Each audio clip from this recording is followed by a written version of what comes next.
Welcome to the Batman Villains of Old Time Radio, our amazing world of radio summer series where we examine the old-time radio careers of the talented performers who brought the 1960s TV Batman villains to life. Now, from Boise, Idaho, here's your host, Adam Graham. Today we're looking at Van Johnson. Johnson played the Minstrel in the Season 2 two-part of The Minstrel's Shakedown and Barbequed Batman. Van Johnson had a fascinating career with a big peak. He started on Broadway in the 30s, came to Hollywood, and became a major heartthrob in the mid-1940s. By the late 50s, he transitioned into being a bit more of a character actor with frequent television guest appearances. We're covering a radio drama from 1946, and then we'll talk about the TV episode from 1966, which comprises two very different sections of his career. So now, from August 12th, 1946, here's the Screen Guild Theater presentation of The Devil and Miss Jones.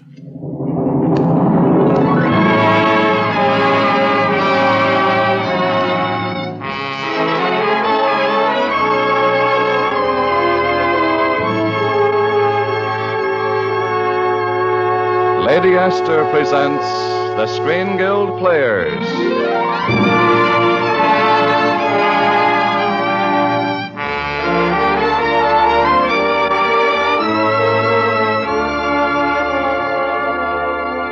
The Lady Esther Screen Guild play tonight, The Devil and Miss Jones. The starring players... This is Van Johnson. This is Donna Reed. This is Guy Kibbe.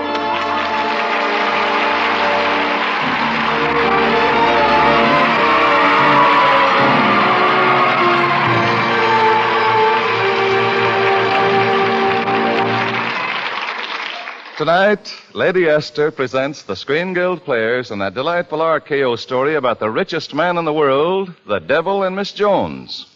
Guy Kibbe plays the rich man, J.P. Merrick. Donna Reed plays Miss Jones. And Van Johnson plays her boyfriend, Joe O'Brien. The Lady Esther Screen Guild Players in The Devil and Miss Jones.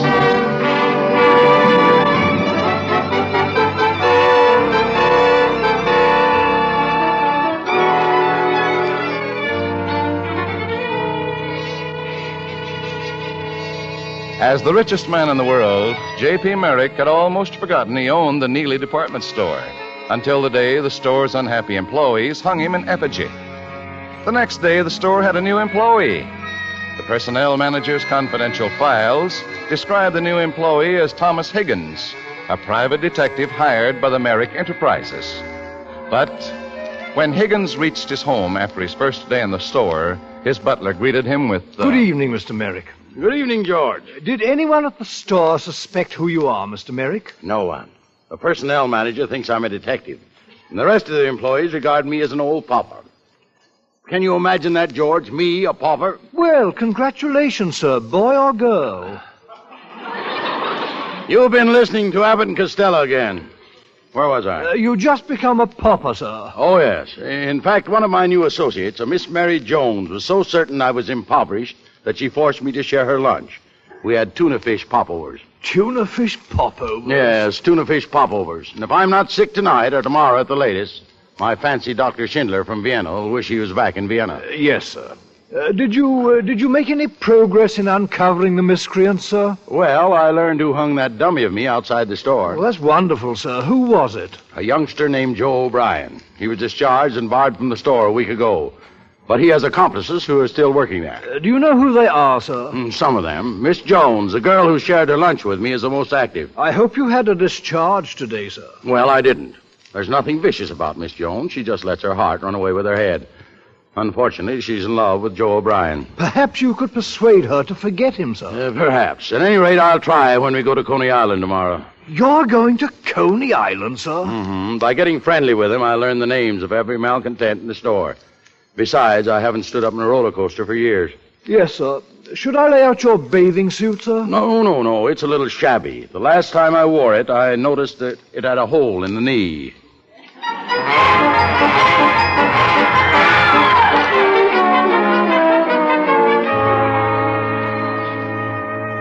Do you have the key to the bathhouse locker, Mr. O'Brien? Yeah, and for the 5th time, Pop, will you stop calling me Mr. O'Brien? My name's Joe. I'll call you Joe if you'll stop calling me Pop.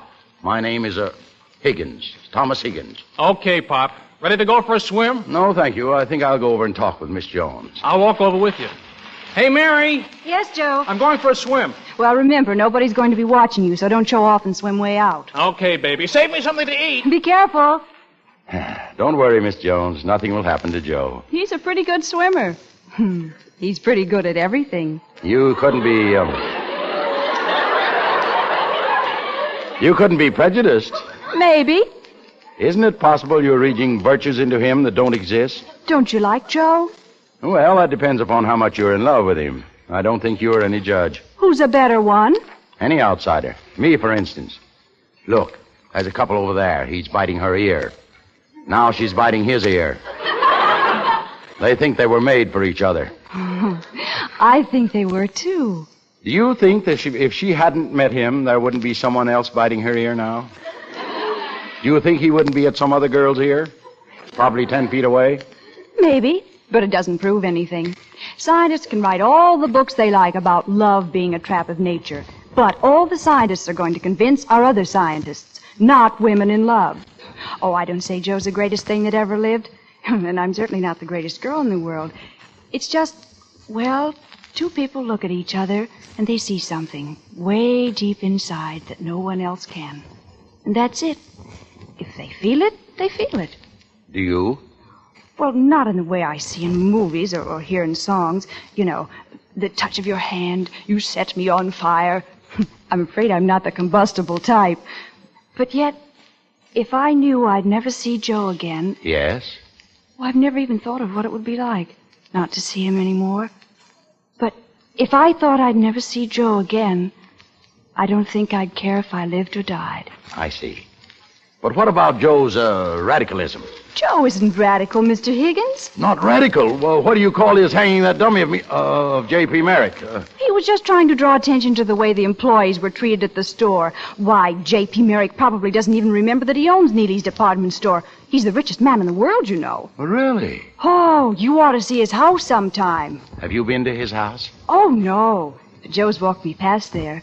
We thought we'd talk with Mr. Merrick, but somehow we always lost our nerve. Everybody says he's such a devil. I see. Well, I think I'll go for a walk until it's time to eat. Maybe I can think up a way for us to get in to see Mr. Merrick. Don't you think you'd better get out of that bathing suit and into your clothes before you go wandering around? There's plenty of time. Anyway, Joe has the key to our clothes locker. Well, don't wander away and get lost in the crowd.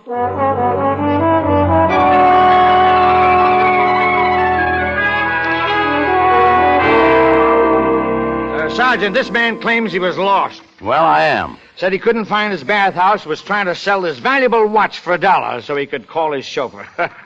I thought that was suspicious, so I picked him up. Suspicious enough for me. I would advise you two simple guardians of law and order, for the sake of your own future and security, to be very careful of any decision you make concerning me. Will you say that again? Tom Higgins, we've been looking everywhere for you. Joe's gone to the hospital. What happened to you? I got lost. Thanks for finding him, officer. It's all right, miss. You can call your chauffeur on this phone, Pop. Chauffeur? What chauffeur?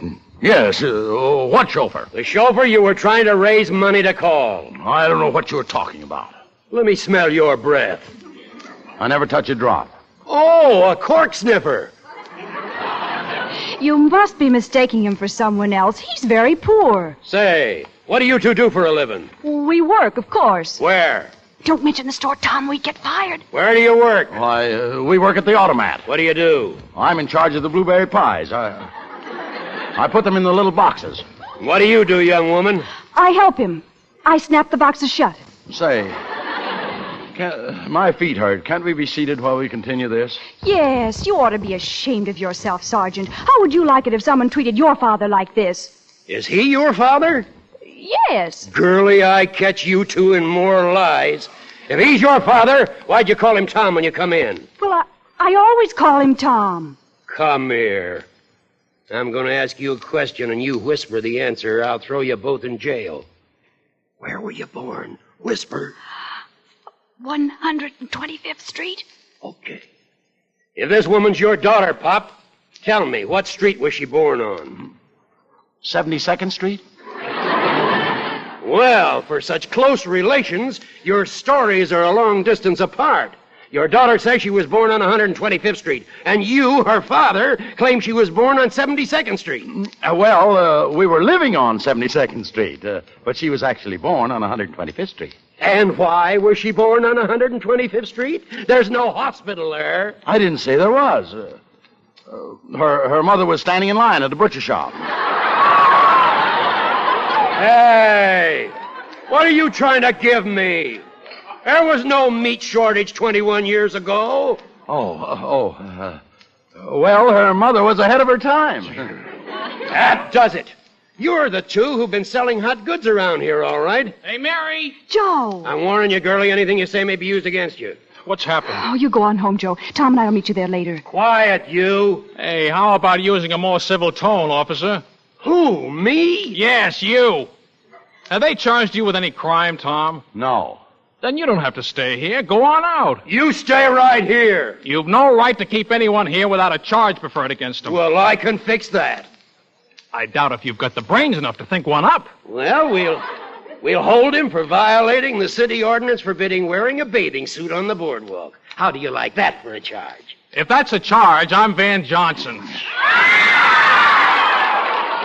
Joe, keep quiet. Don't worry, Mr. Higgins. He can't shut me up with threats. Oh, no?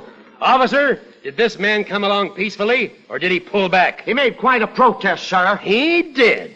Okay. Resisting an officer. Would you like to see another charge, Sonny? I'd like it fine. You'd like it fine. Trespassing. Suits me. Soliciting fun. Keep on. Peddling without a license. Oh, you're not frightening me. Well, stop. He's frightening me. And we'll throw in a little case of vagrancy. How does that suit you? Just dandy. Vagrant? Me? I haven't started on you yet. Joe, what do you think you're accomplishing? I'm giving him enough rope to hang himself. You're giving me enough rope. Joe, are you an idiot? You're talking me into jail for the rest of your life. Who do you think this man is? A servant of the people, that's all. And a darn poor one. He works for me. I don't work for him. Well, how do you like that? Let him put me in jail. He's not putting you in jail. It's me, you fool. Well, let him put us both in jail. I'll holler my head off. This is a free country. Hey, are you crazy? Who isn't? This just happens to be my own kind of patriotism. And you can't scare me with your small-time Gestapo. I don't care how small a right is you try to take away. I'll fight for it. The Boston Tea Party was started over 1 penny. This is big enough for me. Now go ahead. Put me in jail. Don't you tell me what to do. I'm running this place. We, the people of the United States, in order to form a more perfect union, establish justice, ensure domestic tranquility... Huh? Well, don't look so startled, Sergeant. In case you didn't recognize it, that's the beginning of our Constitution. I'll recite it for you. Where was I? Oh, yes. Ensure domestic tranquility, provide for the common defense, and secure the blessings of liberty. That's the way Joe is, Tom. If he's right, he won't give in to anybody. He's wonderful, isn't he? He isn't very practical. No, he isn't. Maybe I'll have a few words. But he's Sergeant, wonderful. Get the general idea. When in the course of human events it becomes necessary... Sergeant, I don't like this. Me either. When they start reciting the Constitution, look out. Oh, what can one fella like him do? It's not him. It gets in the papers. Those civil liberty fellas send a big lawyer down, and what happens in court looks like a murder trial. For a little thing like that? The way they mix it up, it winds up Abraham Lincoln's trial. Lincoln? Yeah, the last trial took 2 weeks. 2 weeks? My vacation starts Wednesday. You'll spend it listening to Abraham Lincoln. In a nice hot courtroom. The wife had skinned me alive. Hey, you, quiet! I'm going to suspend charges on all of you. Now get out of here. Oh, no, you're not getting off that easy. I'm not getting off. We don't want any suspended charges hanging over our heads. We want the charges dropped. And we want an apology. All right. They're dropped, and I apologize. Now get out. Thank you. And as for you, officer... Who, me? Yes, you. The next time you bring in a thing like that, I'll throw you right in the ocean. But, Sergeant, you know I can't swim. That's what I mean. As far as I'm concerned, you sink. Just a minute, Sergeant. You can't talk to an officer of the law in that manner. Oh, I can't I? Get out of here, you busybody. I won't move a step until you apologize to that officer. Well, then make arrangements to have your meals brought in, because I'll never apologize to him. Oh, you won't? No! All right, you asked for it. We, the people of the United States, and all of Stop it! I give up. Officer, I apologize. No, that's better. Come on, Mary. I'll take Tom and get him dressed. It's time we started home.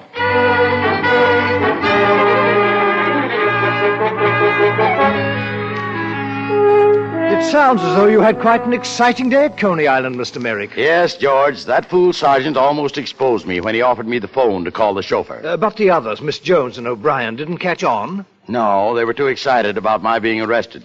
In fact, Joe O'Brien didn't even notice when he dropped this paper. What is it, sir? An important paper? Very important, George. It's a list of 400 names, the names of all the employees who participated in hanging that dummy of me outside the store.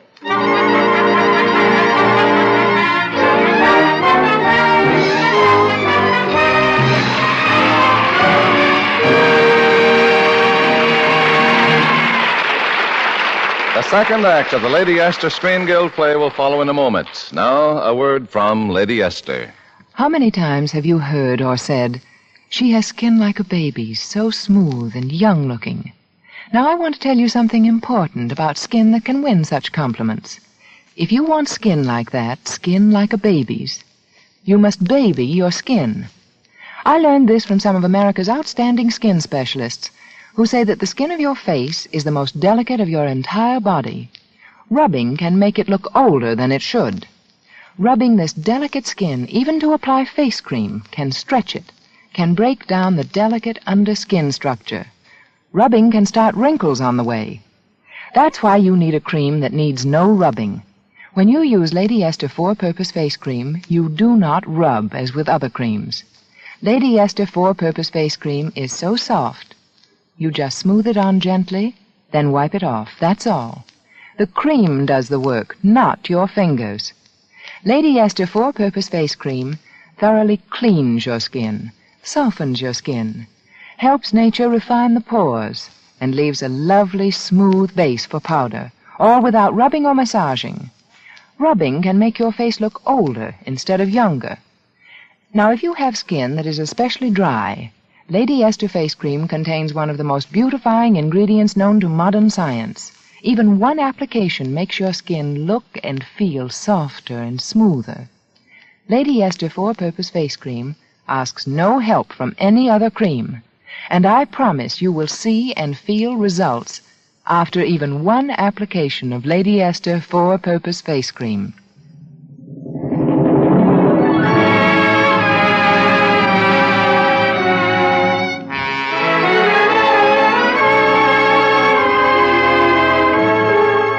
And now, Lady Esther presents the second act of The Devil and Miss Jones, starring Van Johnson, Donna Reed, and Guy Kibbe.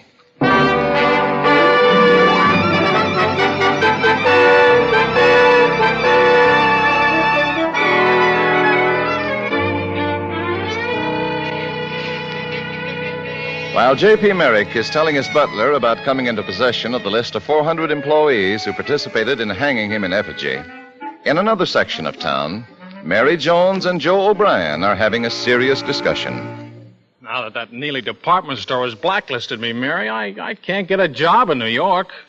So I don't think I better see you anymore for a while. What do you mean? I can't take up your time anymore. Is that what you call our relationship, Joe? Taking up my time? I haven't any right to take up your time when I can't get a job. That's what I'm trying to tell you. You might ask my opinion about that, Joe. What are your plans? Do you want to go out of town? I'll go with you. That's not such a terrible thing to ask me. Oh, Mary. If you want me with you, I'd like to go. I'd like to marry you, even the way things are. I'm not afraid. How long do you think you'd be in love with me living off your salary? That's nothing to be ashamed of, Joe, if you can't help it. Not to you, but it is to me. You gave me a $5 wallet for my birthday and left the sales slip in so I could exchange it for the money. The next step will be giving me the money a quarter at a time. I can't be in love under those conditions. Then you're nothing but a coward, Joe. For all your bravery in police stations, you can't even face life. Afraid to get married because you might not be able to get a job? It's not me I'm worried about. I'm not going to be locked in a hall bedroom watching you iron my shirts, and nobody's going to make me. Nobody's going to make you do anything except go home. Go on, unless you're afraid of the dark. Hello? Mary? Yes? Where can I find Joe O'Brien? Oh, he's right here. Just a second. It's for you, Joe. Hello? This is Sam Johnson, Joe. Joe, we're in real trouble. What do you mean? Who's in what trouble? All of us. Thomas Higgins isn't what we think he is. He's a detective working for J.P. Merrick. What? How do you know? Well, I was going through the personnel files tonight, and I saw the notation on his card. He's been to the meetings. He'll have us all fired. Well, he has to have some proof. He can't just accuse... Oh, my gosh. What's wrong, Joe? I just remembered. This afternoon, I dropped the list of names of everyone connected with our organization. And Thomas Higgins picked it up. What are we going to do? You sit tight. I'll come down to the store tomorrow and get that list away from Higgins if I have to knock him over the head. But you can't even get in the store, Joe. Every doorman there has orders to throw you out. Don't worry about me. I'll get in there if I have to disguise myself as Santa Claus and climb down the chimney.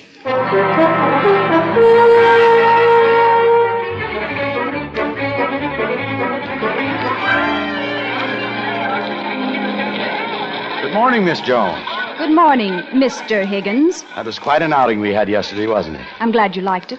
I learned a lot of things about your Joe O'Brien that I had never suspected. Joe learned a lot of things about Thomas Higgins that none of us suspected. Huh? What do you mean? I'll let Joe tell you. Are you Thomas Higgins?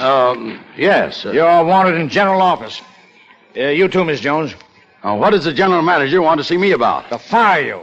Fire me for what? Been reported that you're a friend of Joe O'Brien's and Miss Jones. And he's going to fire me for that? Oh, you have nothing to worry about, Mr. Higgins. You can always save your own skin by turning in that list of names Joe dropped. What? You heard me, you Benedict Arnold in sheep's clothing. Oh, is that so? I'll show you who's a Benedict Arnold in sheep's clothing. I'll show that general manager something, too.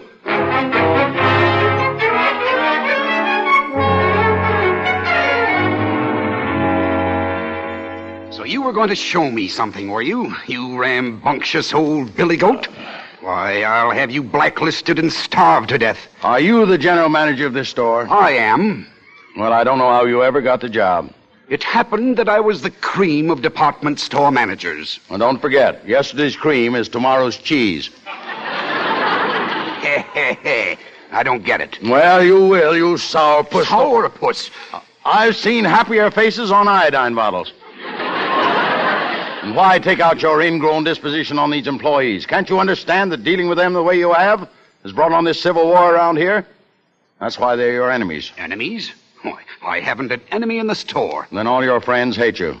I've worked with these people. They've got rights. And just what would you suggest? And I suggest that you get a different job if you can't get the confidence of your employees, you bumble-witted idiot. Say, Pop, you're all right. Don't worry about anything, Joe. I can handle this nincompoop. Why, I'd like nothing better than to get the confidence of my employees. That goes right in one nostril and out the other. Well, who can I talk to? Who represents enough of these people to mean anything? Would you consider 400 employees enough, Mr. Allison? Why, yes, I would. Well, there's our representative, Joe O'Brien. Oh, but how do I know he represents 400 employees? Where are the 400 names? There's the catch, Mary. He wants the list of names. Without the names, I can do nothing. This isn't a trick, is it? Don't be foolish, Mary. Don't trust him. If there's a right way, Joe, this is it. We're not being fair and asking for trust on only one side. I'm against giving him the names. He works for J.P. Merrick. That doesn't prove anything, Joe. Yes, it does, Pop. He has to be crooked or he wouldn't be working for that crook. Just a minute, young man. Who said J.P. Merrick was a crook? Who didn't? Will you keep quiet? I can't hear myself think. Well, you aren't missing a single thing. Mr. Higgins, have you the list you picked up when Joe dropped it last night? Yes, I have. Give it to Mr. Allison, please. All right. Allison, it's going to be terrible if you fool these two young people. Give it to him, Tom. Very well. It's yours, Mr. Allison. Thanks. Now, you superannuated old jerk. How dare you come into my office and talk to me like you did? I can outwit morons like you every day in the week and twice on Sundays. That's why I'm sitting behind this desk, and you're standing in front of it. I'm going to see that every name on this list is... Hey, Miss Jones, give me back that list. Tom, take half this list and eat it. Chew it up, chew it up. What? Just because he called me a billy goat doesn't mean that... Don't argue. Hurry and eat your half before he gets some of his store detectives in here and takes it away from us. Hurry. Chambers, Allen. Yes, Mr. Allison. Come in here, quick. Now get that paper away from these two. Too late, I swallowed it. Now, you simpleton, I'll show you who can outwit who. Who are you going to fire now? Boy, you tell me the name of everyone on that list, or I'll fire the whole 5th floor, for a starter. Well, that's not fair. Many people on the 5th floor have nothing to do with this. Tell me every name, or out they all go. Every one of them. Chambers, discharge slips for everyone on the 5th floor. You can't do that to us. Oh, can't I? Just wait until you get your slip and see. All right, you do, and we'll take our case to J.P. Merrick himself. You will you? Why, you old idiot. J.P. Merrick would have you thrown out of his house before you could open your mouth. I don't think so. Well, I'm telling you. Just how well do you know Mr. Merrick? He's a very close friend of mine. That's very interesting. What did you say your name was, Allison? I'll make a point of asking Mr. Merrick just how well he knows you. I wouldn't do anything rash if I were you, Higgins. I don't intend to. You ought to drop your idea of seeing Mr. Merrick. Oh, it wasn't my idea. Joe O'Brien and Miss Jones had the idea long ago, but they didn't follow through. That was very fortunate. Yes, very fortunate for you and the rest of the petty dictators around here. This time they're going to see J.P. And just what will that accomplish? Well, of course, I'm not positive, but if I were you, I'd start reading the help wanted. Mail.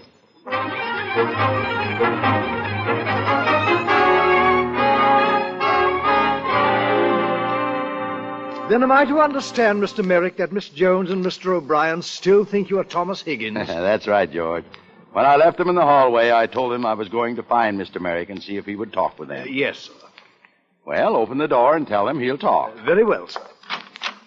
Mr. Merrick will see you now. Thanks. Gosh, Tom, you must know Merrick pretty well to bust right in like this. I probably know him better than anyone else in the world. Has he talked with the general manager yet? Yes. Oh, well, I don't suppose he'll pay any attention to what we have to say then. Well, that's not very fair, Mary. If he'll take the time to see us, he'll at least listen to what we have to say. Well, he's probably seeing us just because he's a friend of Mr. Higgins. As a matter of fact, he's very fond of both of you. Huh? Well, what does he know about us? Well, as a private detective, I've learned a great deal about you both. And as a private detective, I recommended that Joe be made head of employee relations for all Merrick enterprises. What? Yes. And as J.P. Merrick, I am ready to accept my recommendation. As who? J.P. Merrick. J.P. Merrick? You? J.P. Merrick? The devil himself. What do you say, Joe? Will you take the job? He certainly will, Mr. Merrick. Now he has no excuse for not marrying me. Well, Joe? What can I do? I'm between the devil and Miss Jones.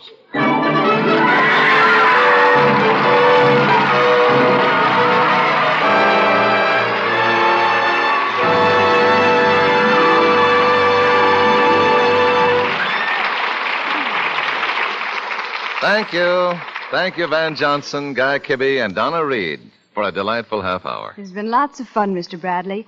And our appearance here with the Lady Esther Screen Guild players is always doubly pleasurable because we all know the wonderful work being done by the Motion Picture Relief Fund and its Country House, a work which derives its support largely from these radio programs. And now, before we tell you about next week's show, here's a word from one of America's best-known beauty authorities, Lady Esther. Thank you, Miss Reed.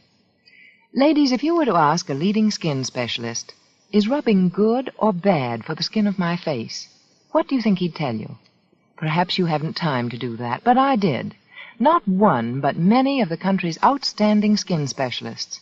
They tell me, and I agree with them, rubbing can make the skin of your face look older instead of younger. And this is why, because the skin of your face is the finest, most delicate skin of your body.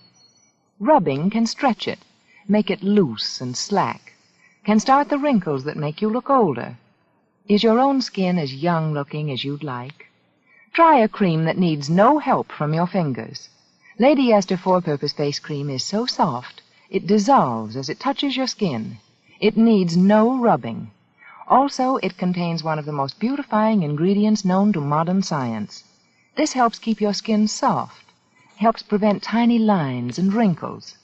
Simply smooth on Lady Esther face cream, then wipe it off.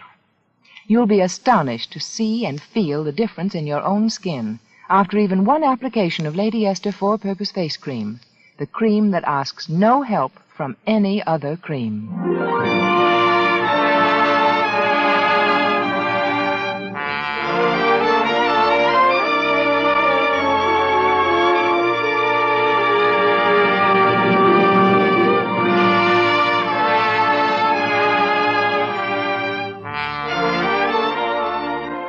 Next week, the Lady Esther Screen Guild players will present Hired Wife.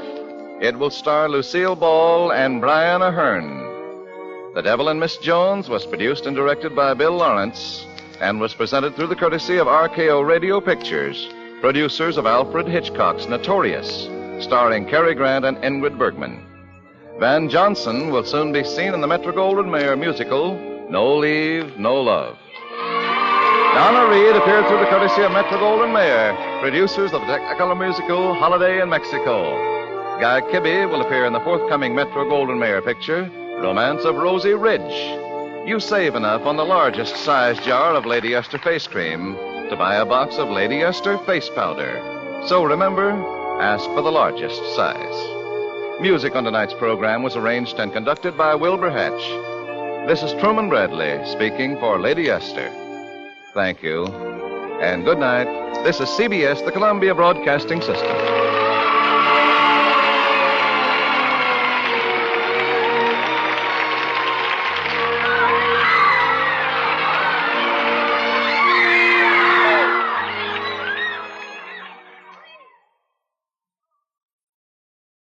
Welcome back. I told you he was a heartthrob. And the introduction and all of the women shouting kind of brought that home. If you were a woman born in the mid to late 1920s or early 1930s, you may very well have been very taken by Van Johnson. As to the episode itself, it's a charming romantic comedy that feels like it could have been the inspiration for the recent reality TV show, or relatively recent reality TV show, Undercover Boss. All the leads did well, and I love the extended arguing with the policeman scene. Even though everything from this feature-length film couldn't be left in, I can see why they featured that, as that little moment told us a lot about Joe. It's worth noting that, like many Screen Guild Theater performances, this was based on an older film, in this case from 1941, and didn't actually have any of the original cast members. Now let's talk about the TV episode, The Minstrel, Shakedown, and Barbequed Batman. The plot is that things go haywire at the Gotham Stock Exchange. All the stock purchase orders go completely bonkers, with fortunes being made or lost essentially at random. The minstrel, played by Johnson, wearing a traditional medieval costume, appears on television, sings a song, takes responsibility in so many words, and offers to protect the exchange from this happening again in exchange for $250,000 a week. This leads to Batman being called in. In terms of the actual writing and the crime, this episode is at a really high level for Batman. Batman suggests that it makes perfect sense for the minstrel to be both the musician and a singer, as music and mathematics really do have a good correlation. Batman discovers how the minstrel sabotaged the exchange, and it was through implanting a chip in the computers at the exchange which caused all the orders to be wrong. This particular scene was really nice for going into the guts of those massive mainframes that were cutting edge in the mid-60s, while also actually being ahead of its time in its plot in describing the technology the Minstrel used, which essentially related to microchips, which would become all the rage in coming years. I kind of wish I'd had a cybersecurity expert on the podcast to watch this episode and give their opinion. And really, in terms of the battle of wits, there's a nice back and forth between the Minstrel, as he's a villain that Batman hasn't encountered, even off-screen, and they're fairly matched mentally. The cliffhanger death trap at the end of the first episode, a Batman being tied to an electric radar grill that was intended to slowly roast them, was actually a really clever and unique example of that, and probably one of the ones that seemed like less cliched. While it's a smart two-parter, the weak point many cite with this story is Van Johnson's performance. Unlike other Batman villain actors, he doesn't really get that over-the-top energy. His character's handsome and a little bit charismatic, but in a somewhat bland way. And he mostly plays public domain tunes, but with clever lyrics suited for the occasion. So there's not really a song that sticks in your head. I'd say in defense of Johnson's performance, it kind of depends on what 1966 Batman episodes needs to be. If every episode needs to have the sort of zany energy of a Frank Gorshin or the showmanship of a Burgess Meredith, then it's a bad performance. However, Johnson's understated take actually has a different effect. It makes the character really sinister and also grounded for a Batman villain. It's one thing to have the Penguin waddling away, leaving Batman and Robin to their fate. It's something else to have the Minstrel just being a normal guy, smiling while singing pleasantly about roasting the dynamic duo's innards. My wife said the Minstrel was the most creepy villain she'd seen on the show, and I think there's something to that.